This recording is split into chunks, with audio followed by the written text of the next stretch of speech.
Bueno, bienvenidos a todos nuevamente. Mi nombre es Belén Echevarría, soy alumna de la licenciatura en Relaciones Públicas de la Universidad Católica de Salta. Para quienes se suman por primera vez, les contamos que los encuentros federales forman parte de una iniciativa impulsada por la Comisión de Jóvenes del Consejo Profesional de Relaciones Públicas de la República Argentina. Este evento es un evento de actualización profesional pensado y realizado por y para los jóvenes estudiantes y profesionales graduados y graduadas vinculados a la carrera de comunicación de todas las casas de estudio del país. El objetivo es poder federalizar la profesión y generar espacios de encuentro que permitan brindar una visión sobre el mercado laboral y la profesión, y al mismo tiempo poder inspirar a los jóvenes en el desarrollo de buenas prácticas profesionales. Este año les contamos que las dinámicas de los encuentros es muy parecida al año anterior. El evento se realiza durante toda la semana, a partir de hoy hasta el día 13 de agosto.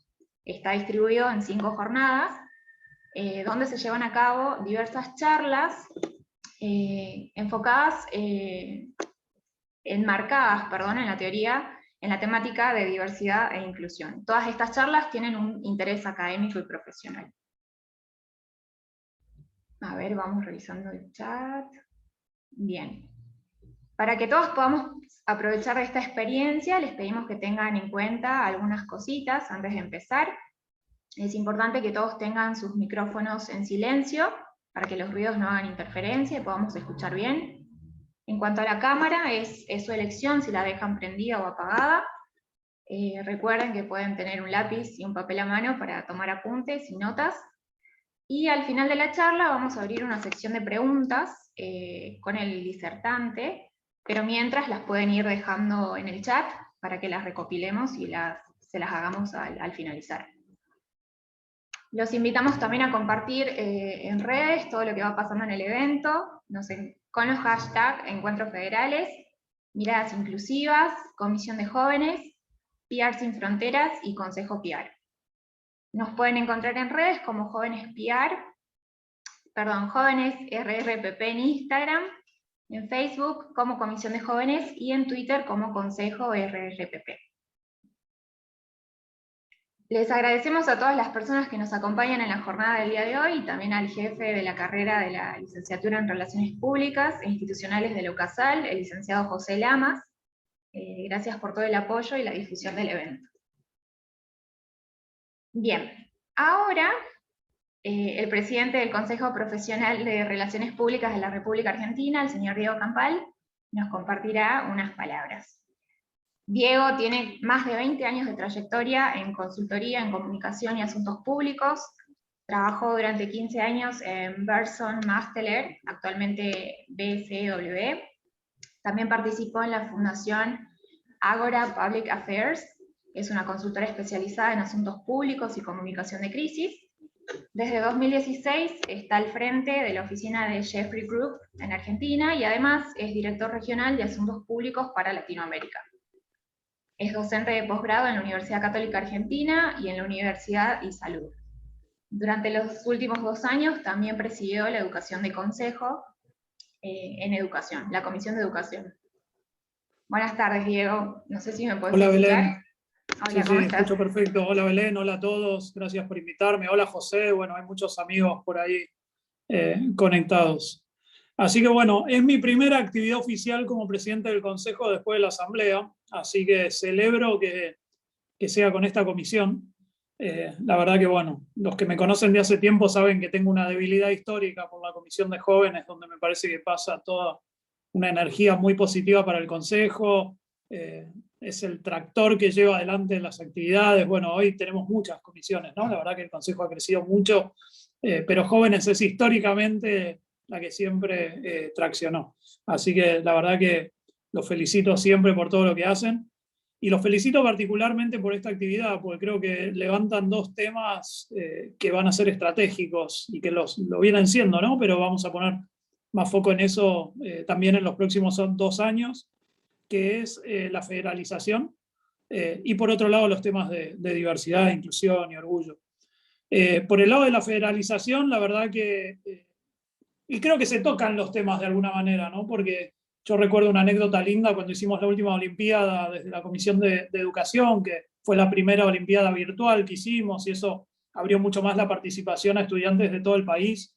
Y alguien dijo, cuando hicimos el acto de premiación, se escuchan tonadas en este evento. Y eso siempre es una linda señal, ¿no? Y es un sinónimo de diversidad eso también, ¿no? De diversidad cultural, geográfica, ¿no? Diversidad creo que bien entendida es eso, es llevarnos bien y entendernos entre personas que somos distintas en distintas características de nuestra vida, de nuestra identidad y de cómo nos identificamos. Así que celebro todo lo que sea ampliar a que haya participación desde las provincias, a que cada vez seamos más y mejor distribuidos de alguna manera a lo largo del país. Y por otro lado, me parece muy interesante que tomen el tema de diversidad. Los que estuvieron en la asamblea y son socios del Consejo saben que de alguna manera el objetivo que nos pusimos en esta nueva gestión es tratar de hacer sintonía fina. El Consejo está funcionando muy bien, entonces es difícil cuando uno agarra algo que funciona muy bien encontrar dónde mejorarlo. Así que eso fue muy desafiante para nosotros. Y lo que creemos hoy es que el Consejo está muy bien organizado en sus comisiones, es bien amplio. Hoy prácticamente me animo a decir que toda persona que trabaje o que estudie en algo relacionado a las relaciones públicas tiene una comisión que lo represente dentro del Consejo, que va desde lo académico hasta los mandos medios, hasta los jóvenes y estudiantes, corporativo, consultoras, todo está como bien estructurado. Y un poco el desafío que vemos hacia adelante es evitar que esas comisiones se conviertan en compartimentos estancos y que cada uno se vuelva como endogámico, ¿no? Que los académicos tengan relación con los académicos y los corporativos con los corporativos. Entonces me parece que la diversidad, la pluralidad del Consejo se expresa mejor cuando hacemos cosas transversales. Así que vamos a trabajar algunos pilares en los que esperamos que participen todas las comisiones para lograr esa visión bien amplia. Y uno de los pilares transversales que anunciamos ya en la Asamblea es el de diversidad y orgullo. Vamos a estar trabajando a lo largo de todo el año en un esfuerzo entre todas las comisiones, donde jóvenes también va a tener un rol muy activo seguramente, porque generacionalmente son quienes vienen traccionando estas conversaciones, que me parece que es muy positivo todo lo que pasa. Así que vamos a estar lanzando ese pilar que va a estar liderado por Euge Famícola, nuestra vicepresidenta, que la vi por ahí que estaba en el chat saludando y que entiendo que va a participar también próximamente de alguno de los encuentros. Así que me parece que esta propuesta que ustedes traen hoy machea con todo, machea con ser más federales, machea con ser más inclusivos, con ser más diversos, y también con proponer los temas que está bueno que se discutan, que creo que ese es el potencial que tiene el Consejo. Nosotros trabajamos en relaciones públicas, en comunicación, entonces tenemos capacidad de generar conversación alrededor de temas que consideramos que son estratégicos y consideramos que son positivos para la sociedad.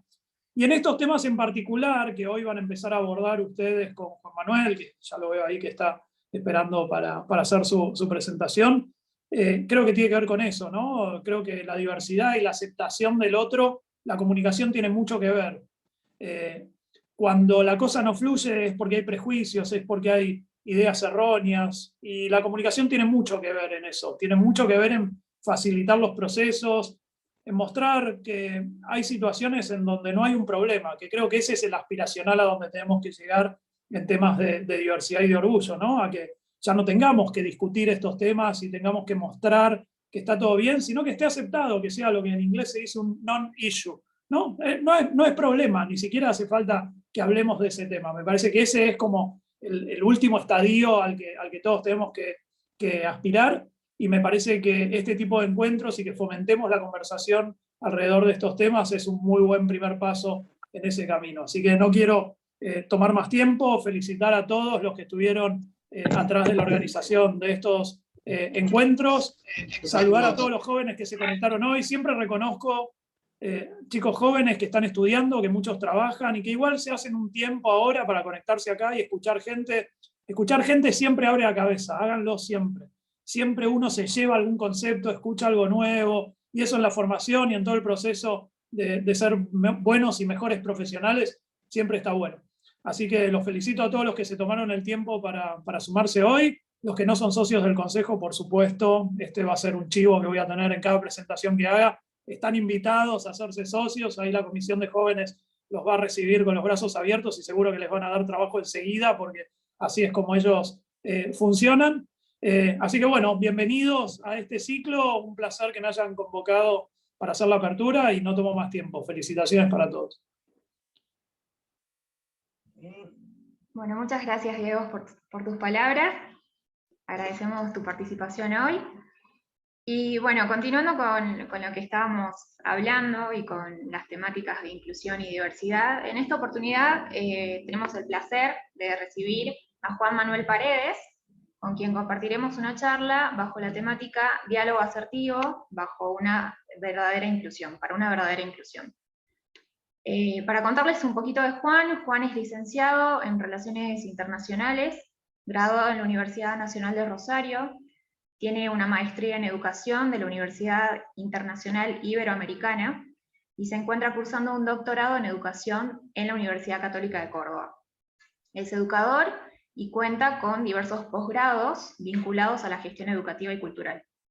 Actualmente se desempeña como coordinador de la Secretaría de Relaciones Institucionales e Internacionales del Gobierno de la Provincia de Salta, es docente de Ciencias Jurídicas en la Universidad Nacional de Salta y también profesor de la Cátedra de Geopolítica en la Licenciatura de Relaciones Internacionales en la Universidad Católica de Salta.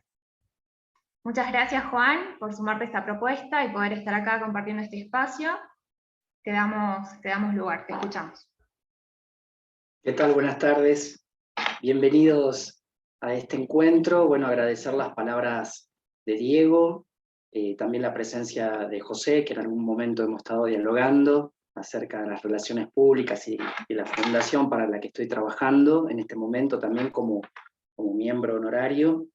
Y muy importante retomar esas palabras que mencionaba Diego acerca de la federalización, la cuestión de la cultura, la cuestión de la educación. Vamos a estar hablando un poco de eso, intercambiando algunas ideas y algunas reflexiones respecto de estos temas que tanto nos preocupan y por supuesto que tener un antes y un después respecto de la pandemia, porque muchas cuestiones se han ido ajustando respecto del nuevo escenario, ¿no? La pandemia nos impuso, aunque parezca ya un tanto trillado y estemos un tanto cansados de hablar de la pandemia, resulta que tenemos mediciones hasta el 2018 que advertían de alguna manera la baja en la inclusión, algunas cuestiones educativas que venían preocupándonos a los docentes respecto de la manera en la que trabajaban los alumnos, la manera en la que deberían prepararse los docentes, y por supuesto en ese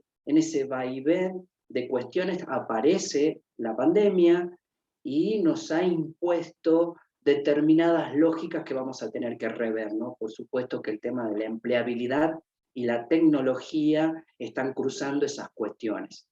Y con gran preocupación, por supuesto, porque si en el 2018 teníamos cierta inclusión de personas con discapacidad, hoy con pandemia tenemos un auge respecto de las políticas a pensar de cómo va a ser esa inserción en la nueva normalidad, porque de hecho las personas con discapacidad no estaban contempladas en el mercado laboral y con esta pandemia han tenido esa dificultad. Ni hablar la educación en términos de cuántos alumnos se han estado formando, cuántos han accedido a tablets o espacios educativos respecto de la virtualidad y cómo se va a transformar ese escenario. Pero bueno, yo en tanto lógica de trabajo para el día de hoy, hemos armado con el equipo del Consejo algunas preguntas, algunos disparadores, y voy a dar paso a esa dinámica. Hola, buenas tardes a todos. Bueno, mi nombre es Jessica, soy estudiante, alumna también de la carrera de Relaciones Públicas de Lucasal. La idea de hacer estas preguntas, es a modo conversatorio, es hacerte algunas preguntas con respecto a educación e inclusión, y bueno, luego cederé el paso a mi compañera que va a hablar del tema de inserción laboral e inclusión, ¿sí? Voy a arrancar con las preguntas. La primera pregunta que tengo preparada es sobre educación inclusiva. es que cuando nosotros hablamos de educación inclusiva nos estamos refiriendo que es aquella que abraza y adapta, se adapta, digamos, y abraza a todas, tanto a todas y a todos, digamos, los estudiantes, que se adecua a sus necesidades y a sus contextos, sean económicos, preferencia sexual, género, étnica, lingüística, entre otras. La pregunta tiene que ver con si considerás que en la Argentina la educación es inclusiva. Bueno, es una pregunta amplia respecto de determinadas cuestiones que tenemos que ver y revisar en la escuela de hoy, ¿no? Cuando pensamos en inclusión, en términos de raza, sexo y religión, pensamos en una escuela inclusiva desde ese espacio, pero luego cuando empezamos a desglosar estos tópicos, vemos que hay una escuela que todavía no ha encontrado o no se adecúa de forma integral a los nuevos movimientos, los nuevos emergentes que tienen que ver con la diversidad sexual y la cuestión de la discapacidad. Vemos que cuando tenemos que profundizar, por ejemplo, el aspecto de inclusión en términos de infraestructura, vemos que todavía hay espacios que no se han adecuado, y si pensamos más allá y tenemos en cuenta la tecnología, también vemos que hay ciertas dificultades en la escuela. Por ejemplo, las pruebas Aprender habían detectado de alguna manera a lo largo del territorio nacional que el programa Conectar Igualdad había llegado a un 44% de jóvenes, pero era muy bajo el nivel de aplicabilidad de ese sistema, es decir, de ese programa. No habían llegado a capacitarse todos los docentes en las predisposiciones y en las capacidades digitales, como tampoco los alumnos habían podido lograr esa afinidad. Con lo cual, vemos, por ejemplo, si tenemos que pensar también ajustando este concepto hacia la población con discapacidades, también vemos que hay un 15% de la población con discapacidad que todavía no ha podido incluirse de alguna forma, ¿no? Así que con lo cual, cuando vemos esa escuela inclusiva, tenemos una promoción en términos de programa, tenemos conocimiento acerca de una serie de instrumentos, legislación que promueve la integralidad en la escuela, pero cuando vamos a desglosar este concepto, estos tópicos, vemos determinadas cuestiones que todavía y aún tenemos que saldar como escuela. Ok, para remarcar un poco, entonces no contamos con las herramientas necesarias en las instituciones educativas, tanto para poder incluir a estas personas con discapacidad, ¿no? Ya sean auditivas, visuales, cualquier tipo de discapacidad. ¿Crees que no, las instituciones, o conocés alguna que sí? Bueno, el porcentaje alto de las instituciones públicas todavía no tiene infraestructura que posibilite la inclusión total e integral de los alumnos. Si ves en términos de conectividad, muchas instituciones todavía adolecen y tienen esta ausencia en sus estructuras. Y también si hablamos de acceso en términos de espacio de formación, aulas pertinentes, mobiliario pertinente, si tenemos que ver disponibilidad de accesorios, sucede exactamente lo mismo. O sea, te estás refiriendo a que ha cambiado muchísimo, ha cambiado mucho la sociedad, pero no ha cambiado la educación, digamos, que debe hacer un cambio con respecto a toda esta temática.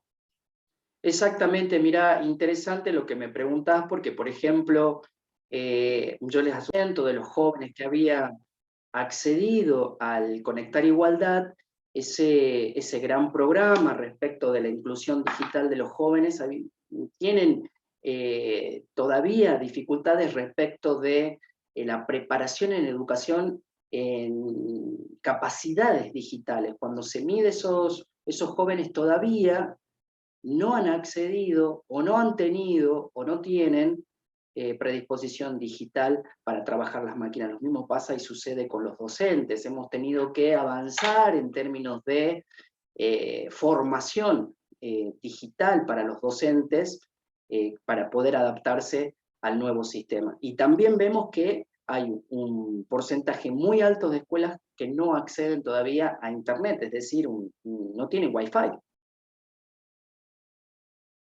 ¿Y cuál consideras que podría ser la solución? ¿Cuál sería el posible granito de arena que podemos aportar todos con respecto a esto de profesores, profesionales de la educación, que falta capacitación sobre este tema, que esté al alcance de todos? Más que nada hablando de las herramientas tecnológicas, ¿no? Exactamente, sí, por supuesto. Avanzar en programas de formación y capacitación docente, es decir, nuestro gran soporte de inclusión son los docentes, sigue siendo la escuela, y allí necesariamente necesitamos formar y dar mayor cantidad de capacitación y alcance en las habilidades de predisposiciones digitales para los docentes.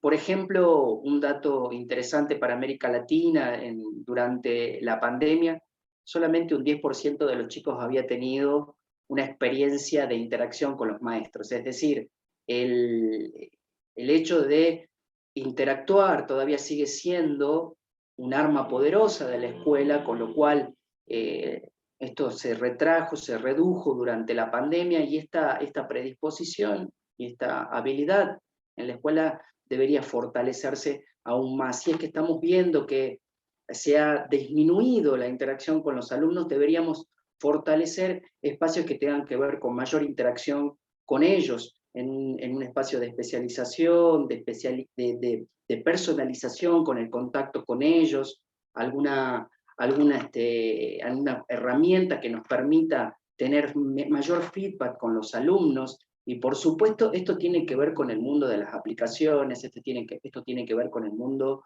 de las herramientas digitales. De acuerdo, y hablando un poco de tu experiencia, ¿no? Quería preguntarte con respecto a esto que estás comentando, creo que es parte del trabajo que haces en la Fundación Capacitar del NOA, ¿es así? Sí, bueno, en Fundación Capacitar del NOA se ha estado trabajando fuertemente en los últimos años con intercambios docentes. Es decir, esto es una herramienta que la Agenda 2030 de Naciones Unidas, que nos invita a localizar en todos nuestros territorios locales. Cuando hablaba hace un rato en la presentación, se hablaba de federalización.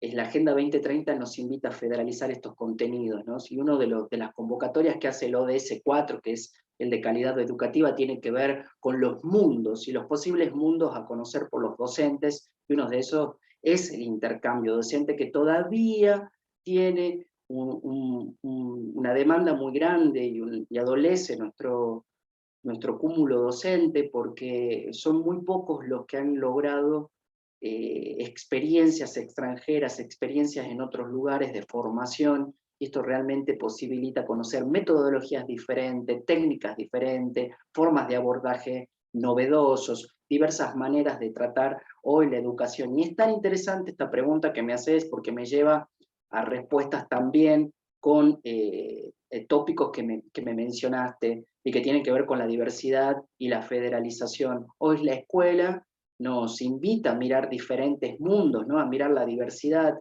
y esa es una de las herramientas que los docentes debemos aplicar cada vez más, esto de la investigación-acción y de la cuestión de la localización y la personalización. Nosotros en el aula no tenemos 40 alumnos, tenemos 40 diversidades, tenemos 40 opiniones diferentes, tenemos 40 corazones, 40 cerebros, y estas cuestiones están vistas respecto de las metodologías a nivel mundial, ¿no? Hablo, por ejemplo, de el método Montessori, hablo de las inteligencias múltiples, hablo de la aplicabilidad que tiene hoy por hoy la neurociencia, y esto hace que el conocer y puntualizar respecto del intercambio docente que nos llama a la Agenda 2030 a fortalecer en los países, es decir, que aparezcan y se fortalezcan mayor cantidad de becas internacionales junto a los organismos internacionales de fondeo, para que más docentes conozcan espacios y experiencias a nivel mundial. Me parece totalmente de acuerdo. Sería ideal, ¿no? Que podamos incluir más. Si bien es algo nuevo que se viene como viendo recién ahora, no es algo que pasa exactamente ahora, es algo que viene hace tiempo, sino que la idea es a partir de este momento poder hacer un cambio, ¿no? Exactamente. Te hago otra consulta. Perdón que sí, te quería... decime, Juan. Una de las cuestiones también que tienen que ver con la diversificación del método, porque se hizo muchísimo en otros lugares, en otras naciones, en otros países, por ejemplo Chile, Uruguay, Nicaragua, avanzaron en otras metodologías, y nosotros, por ejemplo, nos habíamos quedado en el intercambio docente durante la pandemia a través de WhatsApp, es decir, un 90% de los docentes se comunicaban a través del envío de mensajes en WhatsApp y de PDF, o sea, el método se había visto como disminuido respecto del trabajo con los chicos, ¿no? Pudiendo hacer otro tipo de visibilizaciones, mandarlo a espacios que tengan que ver con programas de radio, con televisión, programas educativos, en YouTube, es decir, hacer y tomar provecho de otras modalidades, como también la interacción docente, es decir, formar al docente en otras especialidades, en otras habilidades respecto de la tecnología. Como que tuvimos las herramientas y nos faltaba un poquito más para poder utilizarlas. Sí, totalmente, las herramientas están ahí a disposición. De hecho, muchísimas escuelas fortalecieron espacios que eran anteriores a la pandemia. Un ejercicio que me permitió ver esto es cuando revisás por ahí series o películas que tienen que ver con el corte abrupto de la normalidad, no sé, de repente series que tienen que ver con efectos pandémicos, con desastres naturales, cómo la humanidad vuelve a esquemas anteriores que habían tenido un impacto interesante, importante. Hoy tenemos la fortaleza, la inteligencia y la ciencia para poder mutar lo viejo con lo nuevo y poder hacer la aplicabilidad de ello, es decir, volver a esquemas anteriores, pero con formatos nuevos. No sé, hablo, por ejemplo, de los podcasts, ¿no? En que tienen que ver un poco con la radio, un poco con esto de hacer uso de la voz, la aplicabilidad de habilidades sociales que estaban un tanto perdidas, vuelven a aparecer con aplicaciones nuevas. O sea, empezar a utilizar más las herramientas tecnológicas para mejorar la comunicación, digamos. Exactamente. Hay un interesante relevamiento que se hace a través del latibarómetro. A mí me llamó mucho la atención esto, ¿no? Porque de hecho, una de las cuestiones que a nosotros nos tienen que quedar en claro cuando hablamos de diversidad es lo contrario a homogeneizar, es lo contrario a preconceptualizar cuando hablamos de diversidad. No es la diversidad. Digo, hay que puntualizar respecto de datos específicos de lo que está pasando en la diversidad, y cuando está pasando dentro de las aulas y cuando está pasando dentro de los espacios de formación, en los espacios de empleabilidad. Digo esto porque cuando revisás y desglosás en investigación, cuando desglosás lo que venís observando de la realidad, te topas con datos totalmente contradictorios. Por ejemplo, se le preguntó a participantes argentinos de una encuesta sobre la educación de futuro para los hijos, ¿no? Y se le preguntó, ¿la educación que tengo actualmente me permite estar preparado para los trabajos del futuro? Y el 40% dijo estar en... Lo que venimos recibiendo hasta aquí parece no estar en línea con lo que luego vamos a aplicar laboralmente. Y otra de las cuestiones que me dejó también absorto entre las respuestas era cuando se le pregunta a esta comunidad de participantes en la encuesta si es importante introducir a los niños en la tecnología, y el 60% de las personas estuvo en desacuerdo. Con lo cual ahí vamos viendo cómo nos movemos como sociedad, ¿no? Estar de acuerdo que necesitamos formarnos, pero cuando impulsamos cambios hacia futuro respecto de la tecnología, empezamos a tener ciertos temores, ¿no? Yo creo que uno de los principales temores al desglosar esta secuencia de la encuesta tienen que ver con la empleabilidad de robots, es decir, cuidado porque el empleo del futuro tiene que ver con mayor carga de máquinas, con lo cual hay un temor en la especialización y en la tecnificación, ¿no? Sí, creo que también en parte puede ser por el desconocimiento, porque si... Totalmente de acuerdo. Si desde niños enseñas en las escuelas toda la parte tecnológica, o creo que deberíamos estar más avanzados a esta altura, el miedo se perdería, ¿no? El no conocer de qué estamos hablando. Totalmente de acuerdo, y justamente esto lo vamos a seguir ampliando durante la charla del día de hoy. que una de las cuestiones y las líneas centrales que tienen que llevar adelante como consejo tiene que ver con la información y la formación de el educando. Es decir, la participación, que es lo que nos invita, a donde nos quiere llevar también las organizaciones internacionales, los derechos humanos, tiene que ver con la participación ciudadana en tanto información. A mayor cantidad y a mayor carga de información en el educando, mayor participación. En cuestiones de promoción de derechos, en cuestiones de comunicación asertiva. Yo voy a saber defender mi derecho en tanto y en cuanto lo conozca, si no, va a haber una dificultad. Lo mismo pasa y sucede con las máquinas. De hecho, estar más informado respecto de lo que genera la tecnificación también hace que nosotros tengamos predisposiciones a futuro en cuestiones de generación de empleo. Digo, en el pasado, por ejemplo, el uso del carruaje y los caballos, eso fue cambiando, ¿no? Pero, por ejemplo, los carros tirados por caballos durante la Revolución Industrial, que era prácticamente un vehículo de trabajo, se fue transformando con la tecnificación y hoy los caballos pasaron a tener una mejor vida, ¿no? Esto de se trabaja en equinoterapia, se trabaja en la rehabilitación de autismo, con lo cual vos decís, estás pensando en que la tecnificación te va a quitar espacios laborales y en realidad abrió nuevos espacios. Ni hablar, por ejemplo, de la revolución industrial respecto de la industria textil. Apareció cantidad de espacios de estar en contra de la tecnificación en la revolución textil. De hecho, la industria textil era artesanal y esto era un privilegio tener una prenda de determinado artesano textil, pero luego la tecnificación con la Spinning Jenny llevó a que metros y metros de tela, géneros, pero de todo tipo, aparezcan y pareció en ese momento que el productor textil artesanal se iba a quedar sin trabajo, pero aparecieron otros empleos, ¿no? Apareció el técnico en color, el diseñador de moda, aparecieron los bordados, es decir, la información nos lleva a nosotros a comprender la diversidad, y la diversidad nos lleva a comprender la inclusión también. Totalmente de acuerdo, igualmente considero que la revolución industrial era mucho más el esfuerzo humano, y hoy en día, gracias a la tecnología, ha cambiado muchísimo eso. Y contanos un poco, Juan Manuel, con respecto a la inclusión, estamos hablando de, bueno, a personas con discapacidad como, bueno, a jóvenes.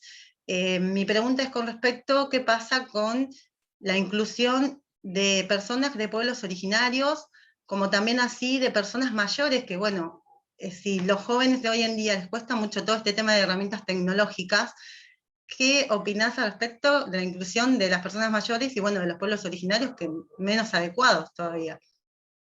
Sí, ni hablar. Una de las investigaciones más importantes que se hizo durante la pandemia, que tiene que ver con distintas empresas que hacen asignaciones laborales y que tienen que ver con la colocación de empleo, advierten que un 72% de las empresas tuvo dificultad para conseguir personas con predisposiciones en términos de tecnología de la información, manejo de data, manejo de la producción y la administración, asistentes de oficinas, ventas y marketing. Y esto, te imaginás que si se traslada a pueblos originarios, estamos hablando de una gran dificultad, ¿no? Si decimos que esta predisposición está cercana a personas que han accedido a capacidades que tienen que ver con empresa, capacidades y conocimientos y competencias que están vinculadas a las empresas, cuando nos alejamos del núcleo empresarial, cuando nos alejamos del circuito industrial, que tiene que ver con los pueblos originarios, vemos que estas habilidades no están ausentes. No, totalmente, totalmente, Juan. ¿Tenés algunas cifras, datos o algo que nos quieras comentar? O si no, directamente te dejo en compañía de Mariela, como prefieras, sobre educación. Sí. ¿O querés hacer?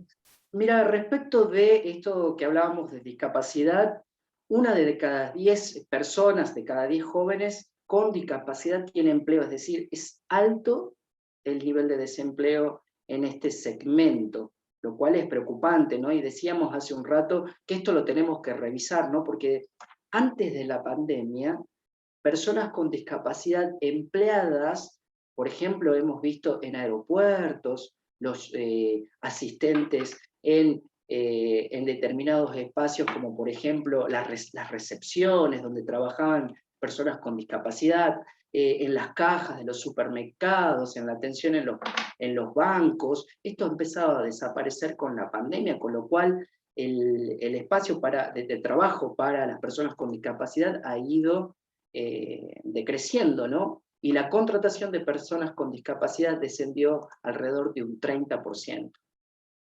Con lo cual esto es un dato por demás preocupante. Sí, la verdad que sí, es terrible. Es terrible. ¿Considerás que se puede hacer algo para cambiarlo? ¿Considerás que esto ocurrió porque, digamos, minimizó también bastante el trabajo, ¿no? Exactamente porque debemos trabajar en la promoción de herramientas digitales también en personas con discapacidad. Digo, nosotros cuando trabajamos la diversidad como un núcleo, como una minoría, cuando hoy la diversidad, como les decía hace un rato, nos invita a trabajar de forma global, de forma integral, son todos los espacios, son todas las personas, sin tener en cuenta el núcleo. Si hablamos de las personas mayores de edad, pasa exactamente lo mismo, ¿no? Es un grupo vulnerable frente a la pandemia y fueron los más afectados, ¿no? Se tuvieron que quedar encerrados, se tuvieron que quedar aislados cuando las personas mayores, ellos tienen una comunión con lo social muy amplia, es decir, cuando pensás, por ejemplo, y ellos van a cobrar al cajero, no solo van a cobrar al cajero, van a confraternizar con el otro, se quedan a tomar un café, van de repente a charlar con alguien, se sientan en la plaza, bueno, es terrible cuando dialogamos con nuestros papás, ¿no? Ellos nos dicen esto, cómo se ha cortado la relación y el vínculo con los demás, y lo social se ha cortado. Y también les ha pasado, porque en otros países, en países en desarrollo y países desarrollados, han incorporado personas y adultos mayores, por ejemplo, en las líneas aéreas. Una gran cantidad de adultos mayores trabajaban como comisarios de a bordo y azafatas. Esto se cortó. Esto de hecho fue uno de los empleos, si te digo de ir de la mayor contratación de adultos mayores en espacios de gran visibilidad como las líneas aéreas se ha cortado, de allí para abajo te imaginas lo que ha sucedido con los adultos mayores. Sí, nos ha afectado a todos, creo, en general. Discúlpame, Juan, te voy a pasar con Mariela, porque estamos hablando ya de todo lo que tiene que ver con inserción laboral, y quiero darle el Por espacio. supuesto. Un gustazo, un honor poder hablar con vos y tener este feedback. Muchísimas gracias. Bueno, buenas tardes, Juan, y buenas tardes a todos. Y bueno, Juan, para seguir hablando un poco sobre las estrategias asertivas de la comunicación, y en base a esto que venís hablando, yo te quería preguntar, ¿qué le recomendarías a un profesional de las relaciones públicas y de la comunicación para poder abordar su profesión desde una mirada más inclusiva? Bueno, pensando en la creación de contenidos, pensando específicamente en esta cuestión de la información y la conexión, no pude evitar cuando estaban hablando el presidente del Consejo, no pude evitar el pasar por mi cabeza el trabajo del relacionista público, como se lo conoce desde los inicios, ¿no? Históricamente, cómo la información y el modelo de nación, el modelo de potencia, el modelo de país tiene que ver mucho con las relaciones públicas. Y por ejemplo, se me vino a la cabeza Sudáfrica y cómo pudo Sudáfrica cambiar el entorno de inclusión respecto de la marca país y llevar a todo el mundo un mensaje de inclusión y diversidad a través del deporte, cuando hicieron el recambio en términos olímpicos, ¿no? Y esto tenía que ver con las relaciones públicas, dar a conocer al mundo cómo se había cambiado la estrategia de inclusión, pasar del apartheid para pasar a la inclusión de las personas de color en el esquema social y político cultural, había sido enormemente, con lo cual esto tiene que ver mucho con la creación de historias, yo digo la creación de contenido también, puntualizar en historias locales y experiencias diversas. Fíjate que hoy las grandes empresas, cuando revisan su léxico, sus imágenes, incluyen cada vez más a personas diferentes, ¿no? Desde un mensaje de lo local, pudiendo dar y llegar e impactar con ese mensaje local a la persona que hoy por hoy consumen. Hoy por hoy, las personas de pueblos originarios son consumidores y ciudadanos cosmopolitas, aunque no los creamos todos, absorben, conocen y consumen ideas del mundo, ¿no? Con lo cual yo creo que puntualizar en historias locales hace que nuestro mensaje sea mucho más fuerte. Eliminar los estigmas, ni hablar. Nosotros nos avanzamos siempre en el preconcepto de una persona en silla de ruedas no va a poder hacer determinadas cosas, y eso es un estigma que llevamos en nuestra comunicación. ¿Por qué no? Me acuerdo y repaso ideas de Edward de Bono. Cuando pensamos en algo, pensamos siempre en una dirección. El hecho de pensar en dos elecciones para llevar adelante un trayecto, esto nos hace y nos limita el ejercicio de pensar. Para Edward de Bono, 99 posibilidades tenemos de ir en distintas direcciones, con lo cual eso es pensar. Y allí está esto de una trayectoria para eliminar los estigmas, ¿no? Y esto los relacionistas públicos cada vez lo están llevando más adelante, cada vez están trabajando más en la eliminación y derribar los prejuicios. También respecto de lenguajes universales cercanos, esto de, decíamos hace un rato, los pueblos originarios tienen mensajes universales que tienen que ver con la emoción, con el tema de los abrazos, el alcanzar un ideal, el trabajo comunitario, el trabajo con el otro, el peer-to-peer, como hablan los norteamericanos, que es para la par, trabajar con el otro. Estos son mensajes universales en los que podemos trabajar desde las relaciones públicas. También promover mensajes de actitudes sociales positivas, ¿no? Siempre mostramos el mensaje y queremos llevar a la gente a hacer lo que nosotros queremos de forma vertical o de forma verticalista. Pero se puede ver también, se puede visualizar actitud en personas que tienen que ver con cuestiones positivas. Una mujer en Salta que nosotros conocemos mucho, que recoge la basura en el trayecto de la casa por la ciclovía hasta la ciudad. La vemos todo. Es una forma de reproducir, así se puede hacer en educación. Conocemos muy poco la labor de puertas para adentro del docente, el currículum oculto del docente, lo conocemos poco y nada. Decimos, y hace poco decían si tuviéramos que juntar las 80.000 experiencias de los docentes en el aula, tendríamos un poderoso manual para trabajar educación. También la otra cuestión es informar sobre los derechos, ¿no? Yo creo que las relaciones públicas hoy pueden hacer un avance enorme en términos de promoción de derechos. Hace un rato hablábamos en la primera parte, esto de desconocemos el impacto positivo que pueden tener las máquinas, porque pensamos que nos van a generar algún daño, alguna restricción en nuestra participación, en nuestra normalidad respecto del empleo, pero nos puede apoyar, ¿no? Se habla mucho hoy de esto de las personas como cyborgs, mitad y mitad, ¿no?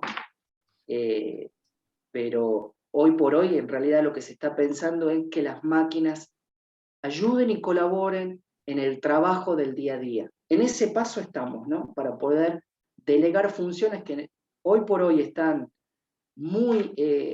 quitándonos mucho tiempo y por ahí quitándonos eficiencia. Hoy la tecnificación puede llevarnos un paso adelante.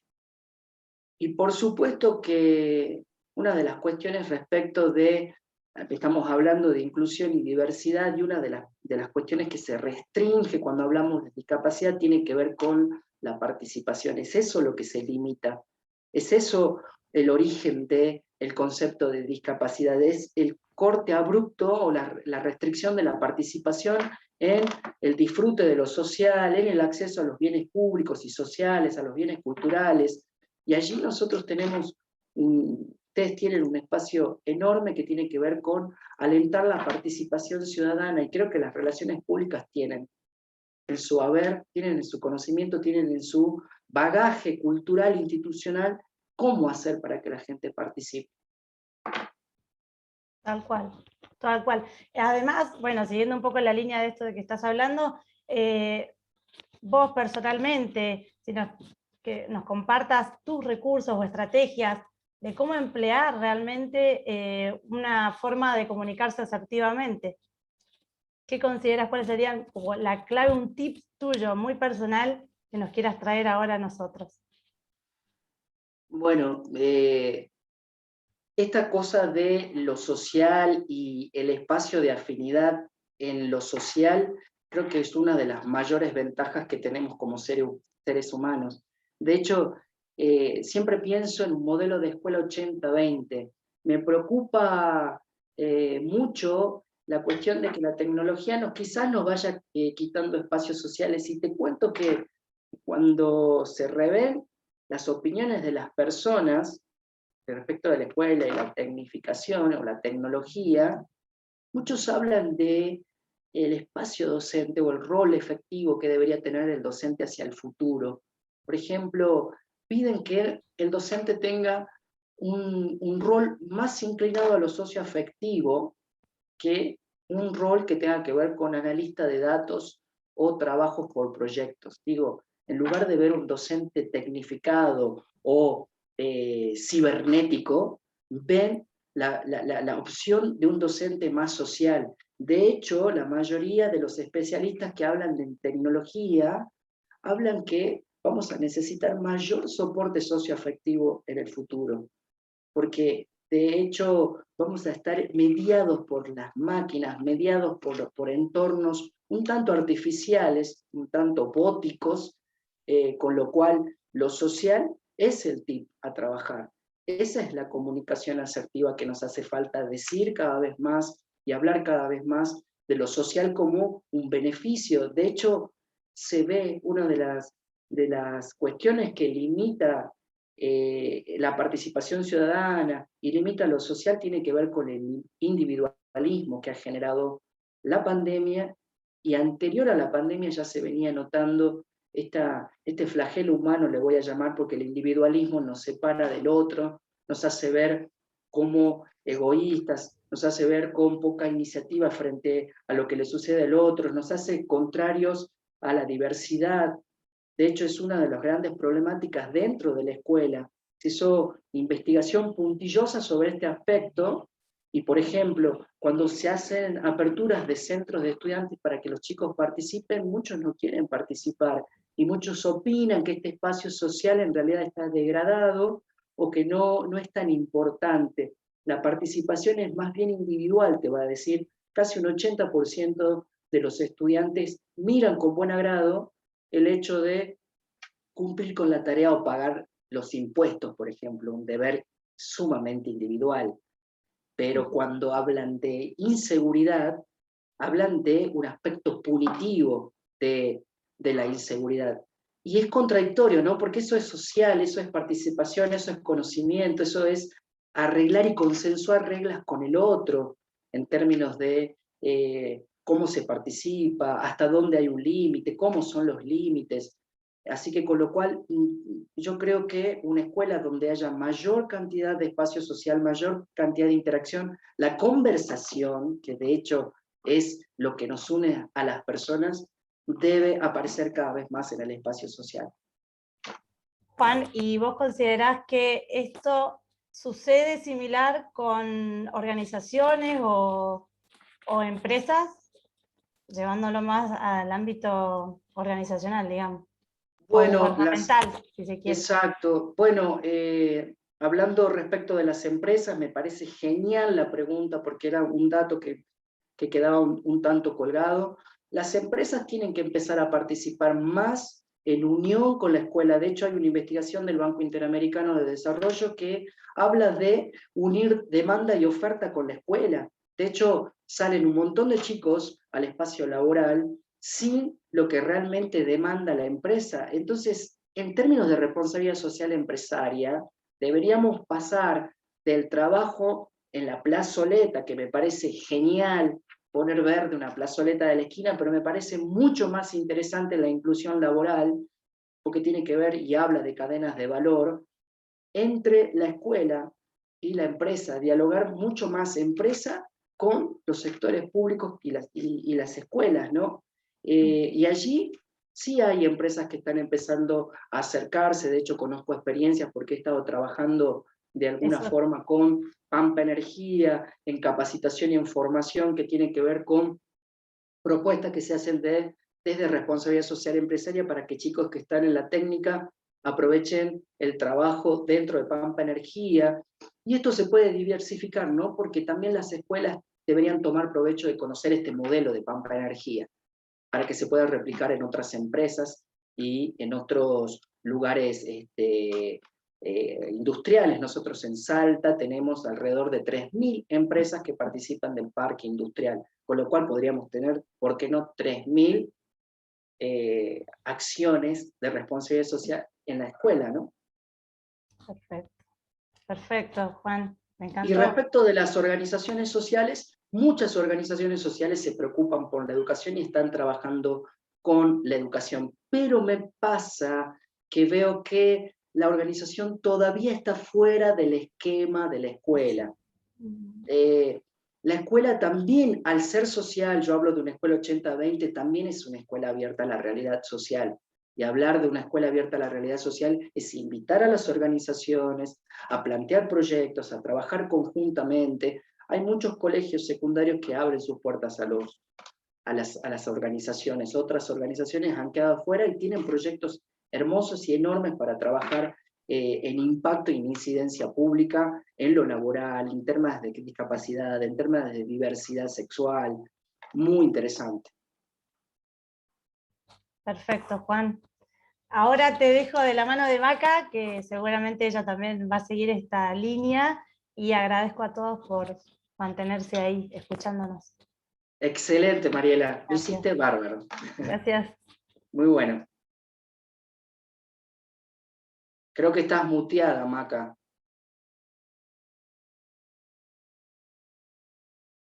Sí, todavía no te oigo. ¿Escuchás? Ahora sí. Hola Juan Manuel, yo también soy alumna de UCASAL, te agradezco estar acá y yo te voy a pasar las preguntas que han hecho el público. Para que Bueno, dale.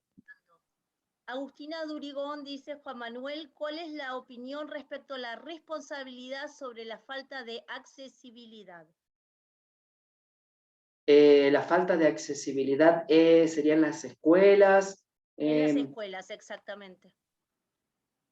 No, bueno, parece que las falencias y las ausencias en términos de infraestructura en las escuelas parece ir como con total lentitud respecto de lo que necesitan, ¿no? Digo, van por demandas anteriores hasta cumplir demandas actuales.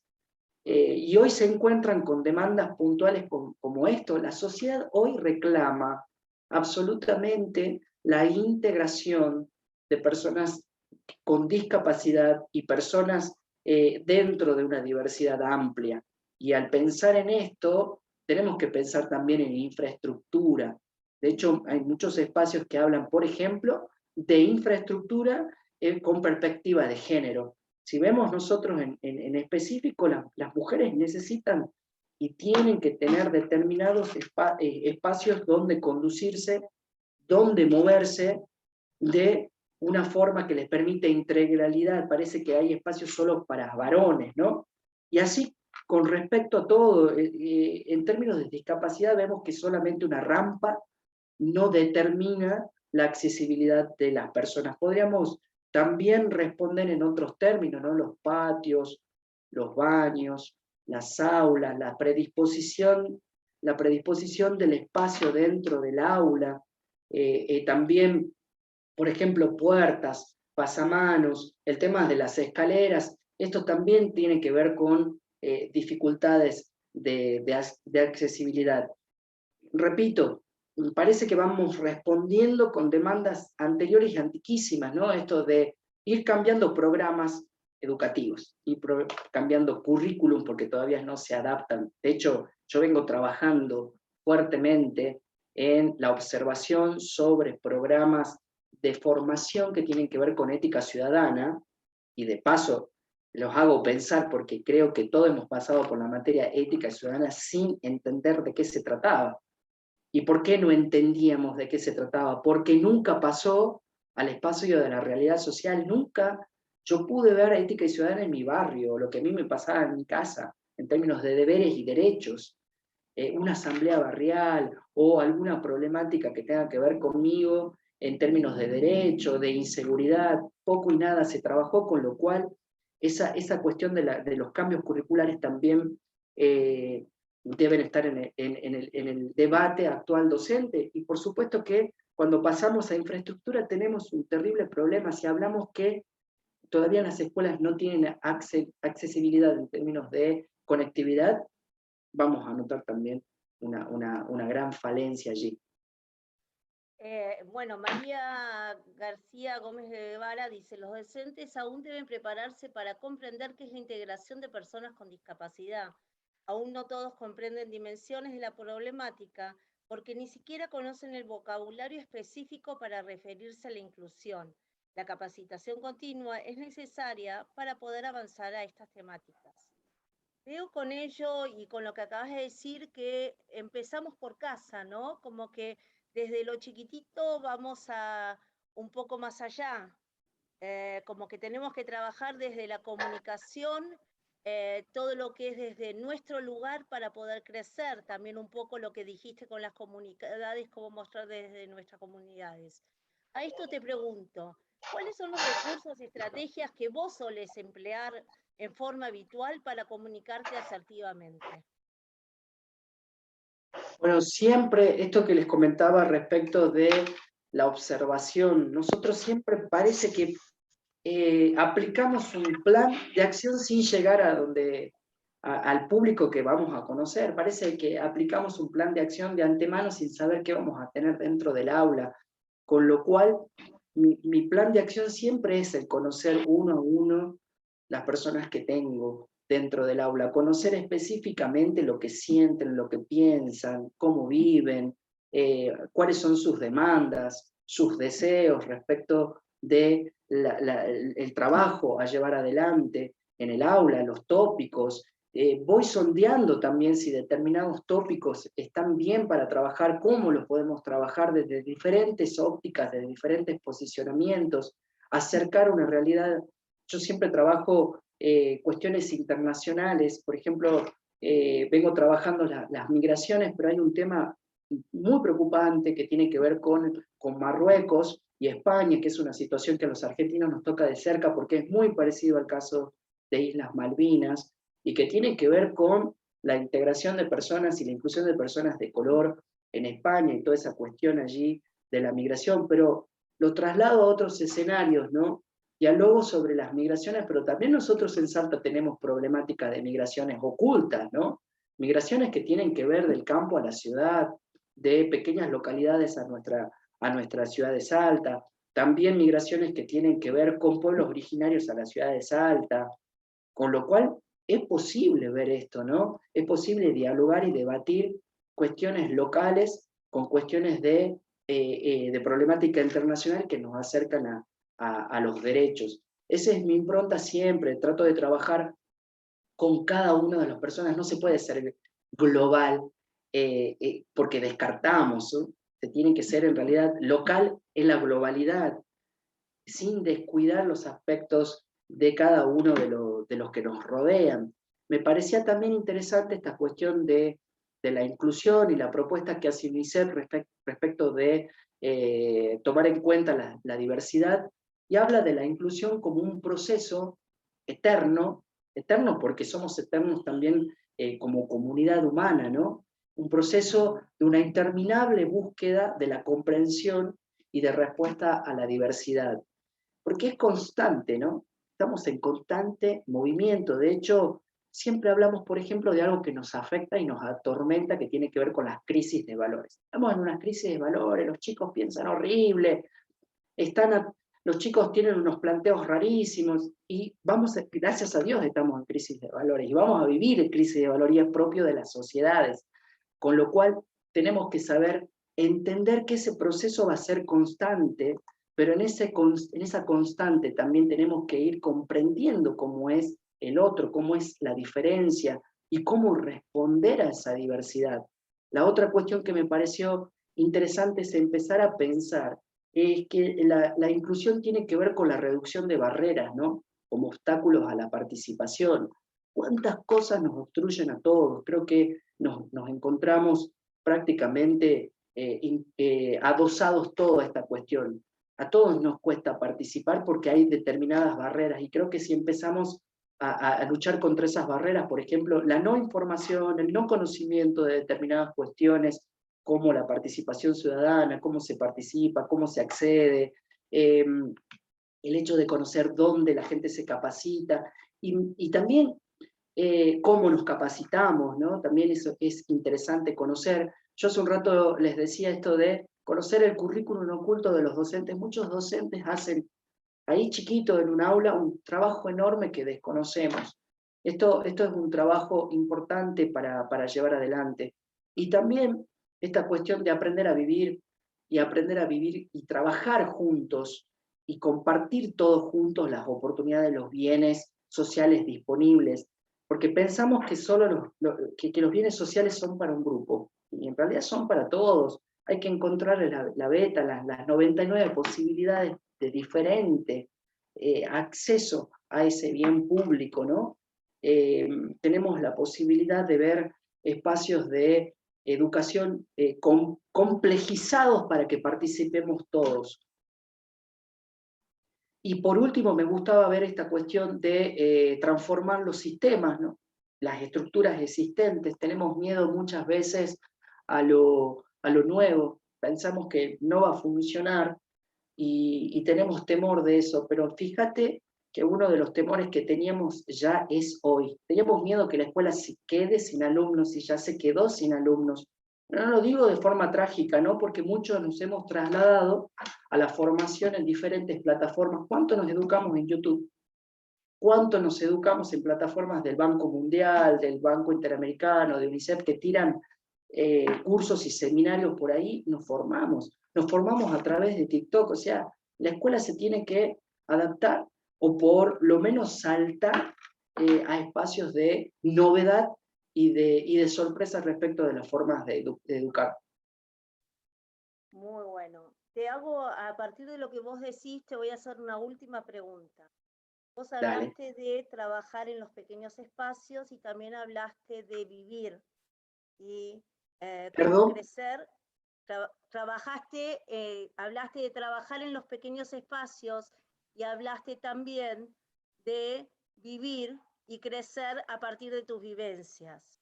Entonces, vos sos presidente de una fundación muy interesante que se llama Capacitar NOA, donde ha incluido mucha gente en Salta.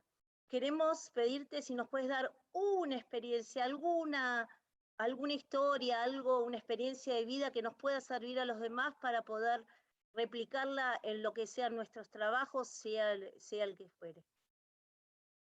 Bueno, interesante la pregunta, porque de hecho Capacitar del NOA con los diferentes proyectos que se han ido acercando a la fundación, son todos interesantes, la verdad, son todos increíbles esos proyectos, cómo ha ido cambiando las comunidades. Hay un proyecto muy interesante que tiene que ver con desarraigo joven, que se presentaron otras fundaciones para trabajar de forma sinérgica con Capacitar del NOA, que tiene que ver con emprendedurismo en Isla de Cañas y Iruya, en un transhumano que le llaman ellos. Me pareció increíble el nombre. El transhumano es una suerte de canal de comunicación en estos dos poblados para llevar productos de un lugar al otro, pero también de llevar emprendimientos locales de esa localidad, que incluye a todos. Eso me pareció increíble, porque las personas que no tenían oportunidad de dar a conocer sus productos en Isla de Caña, y que no tenían acceso a Isla de Caña también por el lado contrario, van a poder acceder a este espacio laboral. También proyectos que tienen que ver con la productividad de la miel de la abeja, que en Salta venía un tanto retrasada. Me pareció excelente, porque la propuesta viene de manos de estudiantes secundarios de escuelas técnicas, y hoy es un proyecto estrella dentro de ciencia y tecnología. Han presentado un dispositivo que tiene que ver con la digitalización de los colmenares. Es un tanto complejo explicarlo, pero tiene que ver con la humedad. Ellos pudieron detectar que la humedad, la sequía y la distribución de las colmenas en forma estructural interna afectaban la productividad, y los chicos de la escuela de NET pudieron resolver esta cuestión y la volvieron digital. Es decir, trasladar la abeja reina con un dispositivo de un lugar a otro hizo que estos chicos, que no estaban incluidos, porque si no participaban en esta convocatoria, no se iba a conocer lo que pensaban y no se iba a poder transformar el espacio productivo. Y fíjate cómo ha trascendido. Nosotros nos dedicamos a dar a conocer las convocatorias a nivel internacional, las convocatorias que nos llegan de Unión Europea, las convocatorias que nos llegan de Naciones Unidas, de los fondos de cooperación internacional, y también de Nación, que muchas veces se desconocen. Nosotros los compartimos, los invitamos, porque a Capacitar del NOA los fortalece el trabajo triangulado, el trabajo con la comunidad. De hecho, tratamos y buscamos que las personas por ahí sueltas, personas con interés y con ganas de presentar un proyecto, una idea, los invitamos a Capacitar del NOA para que realicen y efectivicen ese proyecto en una realidad productiva y una realidad social.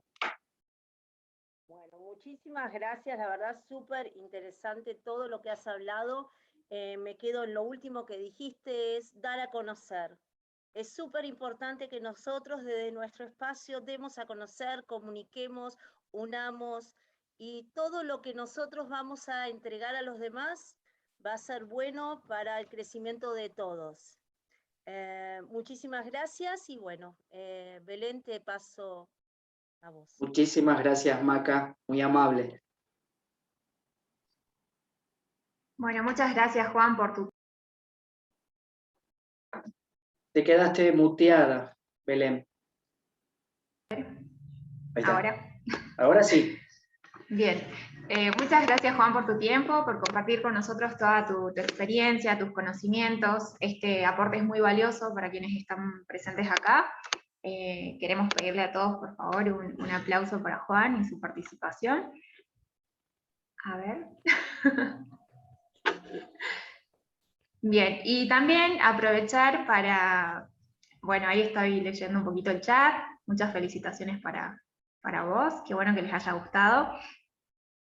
Los queremos invitar a participar también del Encuentro Nacional de Jóvenes de RRPP, el cual se lleva a cabo el día 25 de septiembre. Tienen que estar atentos a nuestras redes para no perderse la preventa, que es del 8 al 15 de septiembre, perdón. También los invitamos a participar de la Maratón Solidaria y las Olimpiadas de RRPP. Pronto vamos a publicar más información en nuestras redes. Pueden sumarse a la Comisión de Jóvenes enviando su currículum a jóvenes@rrpp.org.ar. Bueno, pronto también vamos a tener las novedades para la incorporación de nuevos integrantes. Y bueno, agradecerles a todos por su tiempo, esperamos que hayan disfrutado muchísimo la jornada. La verdad que este espacio es muy valioso para nosotros, como futuros profesionales de las relaciones públicas y las comunicaciones.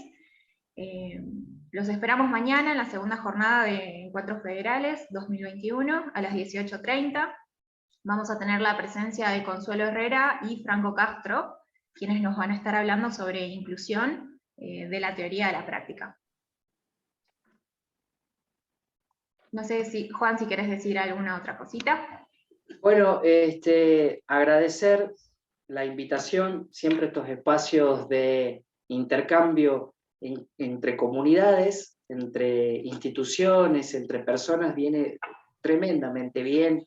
El presidente del Consejo justamente hacía alusión a esto, ¿no? De poder conectarnos entre personas de diferentes comunidades para hacer y llevar adelante ideas.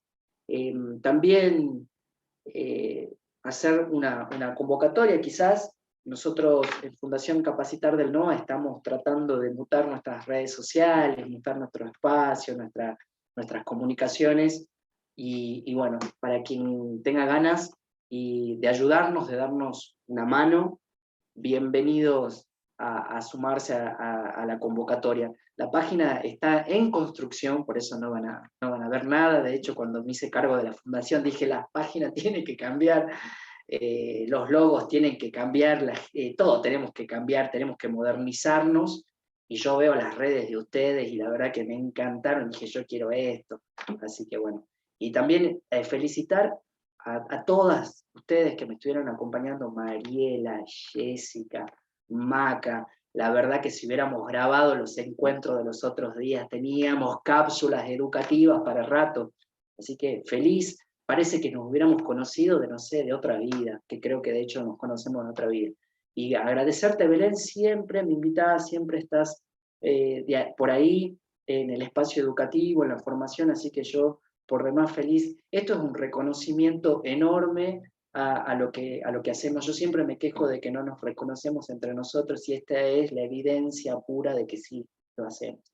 Muchísimas gracias, Belén, Maca, Mariela, Jessy, a todo el equipo, al señor Lamas que anda por ahí, me parece, José, y al presidente del Consejo también un saludo enorme. Muchísimas gracias. Muchísimas gracias a vos. Muchísimas por estar hoy gracias, con Juan. nosotros. Gracias, Juan.